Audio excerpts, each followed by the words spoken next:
in the new 2021 Hyundai Tucson, courtesy of Jack Giambalvo Hyundai in York, PA. For more information on their inventory, please feel free to check out the link in the description box below. I do review this one every single year, and I do enjoy reviewing it, and it's one that I always like to review because, of course, Hyundai does offer America's best warranty, being 5 year, 60,000 mile bumper to bumper, 10 year, 100,000 mile on the powertrain side of things. Also, starting February of 2020, Hyundai now gives you 3 years, 36,000 mile of free complimentary maintenance.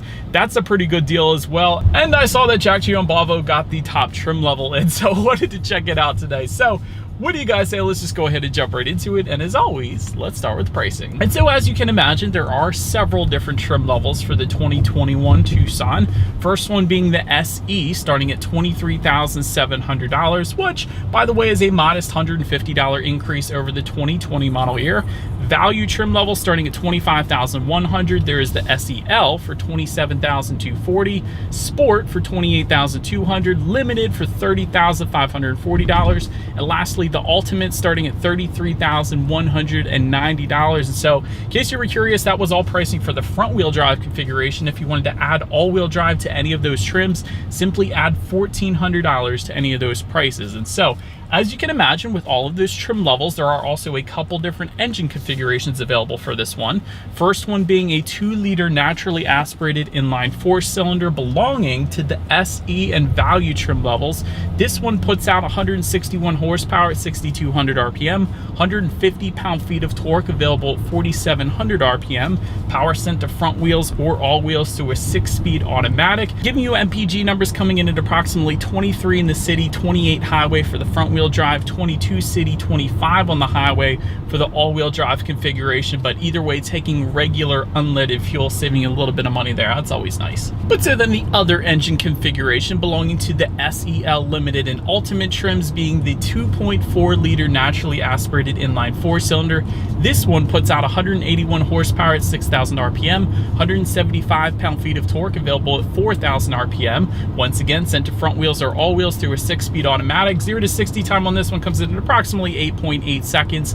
MPG numbers 22 city, 28 highway for the front wheel drive, 21 city, 26 on the highway for the all-wheel drive. Really not that much of a difference when it comes to MPGs between the two engine configurations. So I did want to mention that. Once again though, taking regular unleaded fuel. But so then before we do any kind of fun acceleration test in the Tucson, I did want to mention there are drive modes for the 2021 Tucson. That button is located just behind the shifter, and that is going to include normal and sport. Essentially what they are going to do is adjust things like the throttle response, shift points, and actually the steering sensitivity as well. So let's go ahead and put it in sport here, and it did immediately downshift for me, so it is going to hold the RPMs in a much higher level, giving you more power on demand. And there is a slight adjustment to the steering sensitivity, nothing too drastic of course, but it is a slight adjustment there. I can tell that as well. But now, having said that, let's go ahead and do an acceleration test. There are no paddle shifters. I'm going to mention that as well. This isn't a sports car. You really don't need them. So let's just go ahead and find a straightaway here, and let's see how quickly we can get the new 2021 Hyundai Tucson here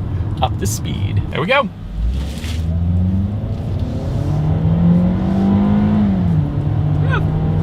It's actually not bad. I mean, it's not the quickest thing in the world. There are faster SUVs, even the Hyundai Santa Fe. If you want a little more power, you can go with that one, but it's actually not bad, especially since we have the upgraded engine. We do have the very top trim level, so you're not gonna have any issues merging onto the highway or anything like that. So actually kind of surprised. It's really not that bad of an acceleration for what the Tucson is, I should say. But to go along with that acceleration, as always, braking is equally important. And so to start up front, you will find 12-inch ventilated front discs. In the back, 11.9-inch solid rear discs. As far as that 60 to 0 stopping distance goes, it's actually not that bad. It comes in at 118 feet, which is kind of impressive for an SUV. A lot of the SUVs I've been testing lately, they're at least in the 120s, some of them even in the 130s. So 118 feet, 60 to 0 is really good actually. So, and as far as the braking feel goes, it's perfectly fine. Traditionally, Hyundai is a little softer of a braking feel, but honestly, I think the Tucson is a good blend of soft and firm. Essentially what it's saying is the braking feel feels really good in the Tucson, so no issues there. Touching on suspension and handling, up front you're gonna get a McPherson strut front suspension. In the back, independent multi-link rear suspension, front and rear gas pressurized shock absorbers, as well as front and rear stabilizer bars. And overall, as far as ride quality goes, it's pretty much as expected. It's certainly not a bad ride, I will say that. It's soaking up Pennsylvania's road imperfections quite nicely, so really no issues for me there. As far as the steering feel goes, that's something that I would personally improve on the Tucson, and I know the 2022 model is going to be the redesign, but that is maybe something if I were Hyundai I would approve just ever so slightly. Use the Mazda CX-5 for a good example on the steering feel. It is a little bit looser, I will say that, so it's not as much feedback as I personally would want, even in sport driving mode, because it's just a slight difference from the normal driving mode. So wouldn't have minded a little heavier weighted steering feel, but again, it's pretty much as expected for the Tucson. As far as cabin noise goes, as I am sitting at a red light going absolutely nowhere, of course you're not going to hear it right now, but cabin noise is pretty much as expected. Once again, you do get a little bit of road noise when you hit higher speeds, but other than that, it's pretty much as expected once again for the Tucson. And touching on visibility, I can see perfectly fine out the back, so certainly no issues there. I did want to also mention though, the ultimate trim level that we have here today also gets rain sensing windshield wipers. So that's pretty cool. That essentially means the windshield wipers will turn on automatically for you whenever the Tucson detects any kind of rainfall or even mist. So it's one less thing you got to worry about, kind of like automatic headlights. So that's going to assist with visibility as well. But that about rounds out the performance segment of this review, you guys. Let's now go ahead and take a look at the exterior of this brand new 2021 Hyundai Tucson. All right, so here she is, you guys, the 2021 Hyundai Tucson. As far as what's new for 2021, really not all that much on the exterior. There is one color delete, being sage brown, no longer available for 2021, and 3 new colors being Coliseum Gray, Black Noir Pearl, and Gemstone Red, in case anybody was curious. But let's go ahead now and start up front on the 2021 Tucson here. Large front grille with horizontal chrome slats coming standard. We'll actually get chrome grille surrounds with the limited and the ultimate trim levels if you wanted that. Projector headlights coming with the SE value and SEL trim levels. They do of course come with the automatic feature, meaning when it starts to get dark out at night, they will turn on automatically for you there. LED accent lighting coming with the value trim level and up. LED headlights coming with the sport trim level and up. And if you did go with that sport and up, you're actually also going to get LED daytime running lights and front fog lights down below as well. So I think the sport trim level and up is really the sweet spot with the Tucson in my opinion. But let's now go ahead and make our way to the side of the Tucson here. Roof rails coming with the value trim level and up. Rear privacy glass for all trim levels, that's always nice.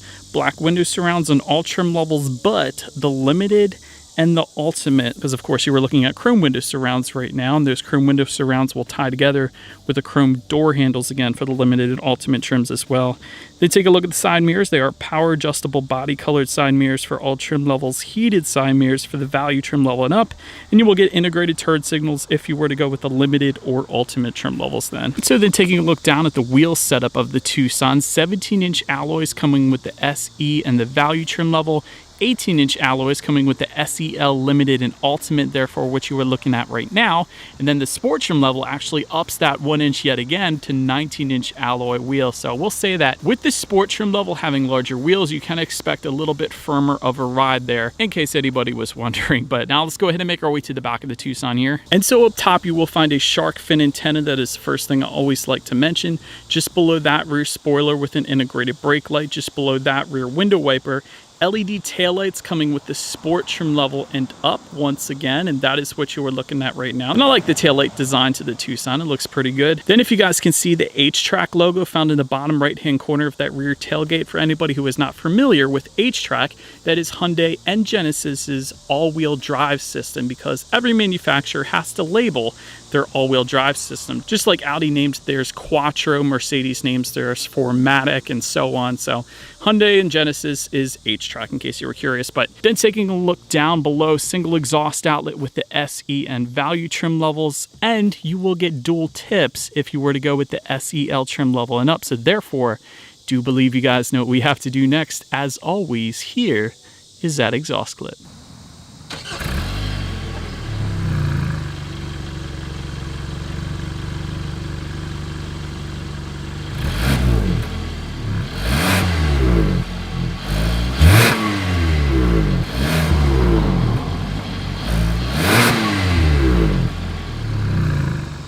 It's been now since we are around back of the Tucson. When it comes to opening that rear liftgate, there is a button on the key fob itself. it is going to unlock it for all trim levels until you get to the Sport. Sport trim level and up is actually going to give you a hands-free power lift gate, so it is going to open up automatically once you hit that trim level. And again, hands-free, meaning simply walk up to the back of the Tucson and kick your foot underneath, and it is going to open up automatically if your hands are full, for example. But once opened up, cargo capacity comes in at 31 cubic feet even. If that was not enough space, those rear seats do fold down, bumping that up to 61.9 cubic feet. There's actually some in-floor storage back there as well, which I always love to see. 12-volt power outlet in the cargo area too. Cargo lighting, of course, as expected. And in case anybody was curious, because I tend to get this comment from time to time on Tucson reviews, the Santa Fe is going to be slightly bigger, so a little more cargo space if you were comparing those two at least. So then making our way to the rear legroom, that comes in at 38.2 inches. So for reference, I'm an even 6 feet tall. This is how much space I have back there. Plenty of space for me, quite honestly. Rear center armrest with cup holders comes standard on all trim levels. That actually doesn't always happen. Sometimes it just comes standard on the upper trim levels of other manufacturers, so that was nice. And you will have AC vents or rear ventilation if you were to go with the SEL trim level and up. That is what you guys are looking at right now. Heated rear seats coming with the Ultimate. That is pretty darn cool. Love to see heated rear seats, especially at this price point in an SUV. So spoil the rear passengers a little bit.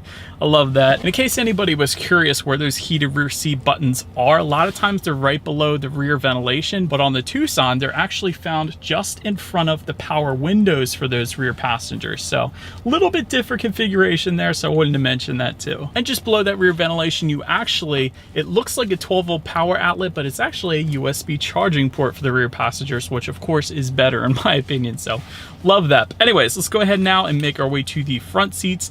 Manually adjustable cloth seating coming with the SE trim level. Value trim is going to add to that 8-way power driver's seat with power lumbar as well as heated front seats.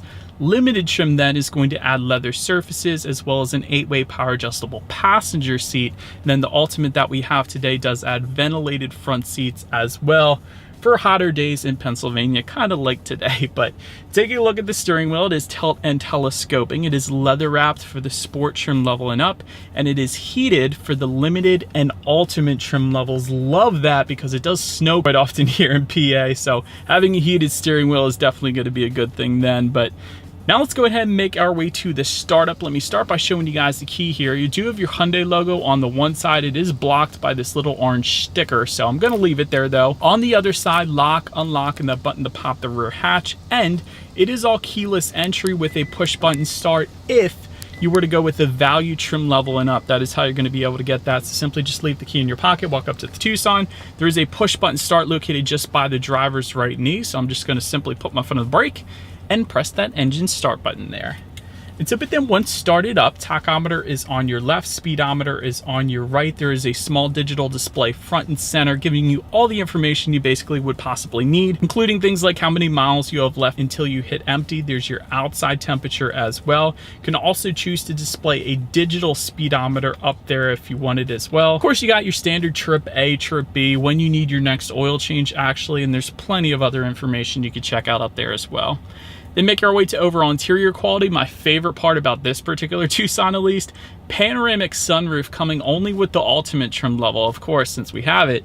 Love that, and it goes well into the back. Rear passengers have their perfect view of the sky as well. One of the larger panoramic sunroofs that I've seen in a while, actually. Wireless phone charger coming with the Sport trim level and up. That's going to be located just in front of the shifter, and it's actually a decent size as well. So if you have a bigger phone, you should be just fine there. Dual zone climate control coming with the SEL trim level and up, meaning both driver and passenger can set their own temperatures. As far as overall interior quality goes, I love the two-color contrast that we have here. Just above the passenger side glove box, you have a leather finish with some gray stitching running through it as well. Just in front of the shifter, you actually have two 12-volt power outlets, USB charging port and auxiliary port. Just to the right of the shifter, you have a little bit of storage area, and then your dual cup holders, of course. And just behind all of that, within the center armrest there, you have a decent amount of storage there, and a little tray up top that is removable if you wanted to. And of course, if you look up top, you do have an overhead sunglass holder. That's pretty much standard, but you also have home link controls for up to 3 different garage doors since I have the Ultimate here today. So love that, because the alternative is that rattling garage door opener on the sun visor. So I am a huge fan of the home link controls on this one. But now let's go ahead and make our way to the tech display on the Tucson. 7-inch color touchscreen display coming with all trim levels, but the Ultimate. So the Ultimate that we have here today does come with an 8-inch color touchscreen display. Ultimately, it's going to include all the same information. It's just a different screen size simply. So you're not going to be missing out on anything but an inch if you go with any of the other trim levels. So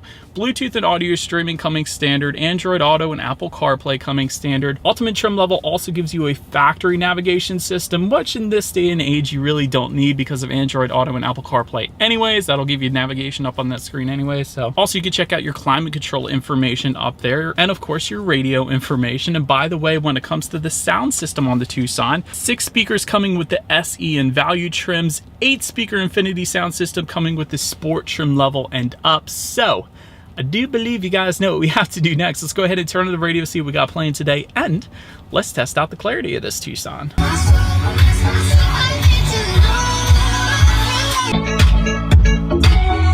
Hi! Actually, that sound system was plenty fine, plenty of bass. Really, if I were to have the Tucson, there would be absolutely no issues for me with that sound system. I can't speak for the 6-speaker one, of course, but the 8-speaker Infinity one is definitely quite nice. But so the last thing on the tech display I wanted to mention to you guys is when you do, of course, put the Tucson in reverse, you will find a rear view camera, but it doesn't stop there. Limited and Ultimate trim levels also give you that surround view monitor or 360-degree camera, letting you know what is all around you, bird's eye view essentially. So that is pretty cool. And as always, that is going to lead us into safety. And so to start, IIHS top safety pick when you equip the Tucson with LED headlights. I always have to mention that, so it's a good start though. Front side curtain airbags come standard. In the back, you're gonna have latch, AKA lower anchors and tethers for children for the rear car seats. Rear child door locks back there, tire pressure monitoring system. That's all pretty standard, but Tucson also gives you advanced standard safety features on all trims, including a driver attention warning system, lane keep assist, which is actually really good on Hyundai. Some of the other manufacturers don't do it as well as Hyundai does, so I wanted to mention that. Forward collision avoidance assist as well. If you were to go with the value trim level and up, that is going to add a blind spot monitoring system with rear cross traffic alert. That's always a popular one. And the Ultimate trim level that we have today is going to add adaptive cruise control with stop and go. And so, but then ultimately, when it comes to my final thoughts of the 2021 Tucson, great safety in this one, great styling still, in my opinion, to this day. I know the refreshed look is coming in the 2022 model year, so the question I believe really becomes, do you want to hold out for the 2022 model year, and we don't know what it's going to look like at the time of this video, or do you go with the 2021? And having said that, typically the way it works is you're going to get a heck of a deal on the 2021, seeing as the next one is going to be completely remodeled. But so if you like the 2021 look, you might as well get it, because you're going to get a heck of a deal before the 2022s come out. As far as constructive criticism on this one goes, I would have loved to have seen some ambient lighting. I've always been a big fan. A lot of manufacturers are doing that in a lot of their cars these days. Even Hyundai does that on a lot of their vehicles, just not the Tucson right now. The other thing is below average reliability, according to Consumer Reports, which kind of surprises me because the majority of Hyundai vehicles are actually really good with reliability, including the Santa Fe, which has above average reliability, which I personally own. Part of the reason, I guess, why I went with that one. It is a little bit bigger, but a little more money ultimately. But I was kind of surprised to see a below average reliability. I don't know why that is. Ultimately, it comes down to personal preference in the end, what you're into. And this is certainly a great pick with America's best warranty and free maintenance for 3 years, 36,000 miles. So certainly a very good pick when you consider all of that. But that is about it for this review, guys. Thank you so much for watching.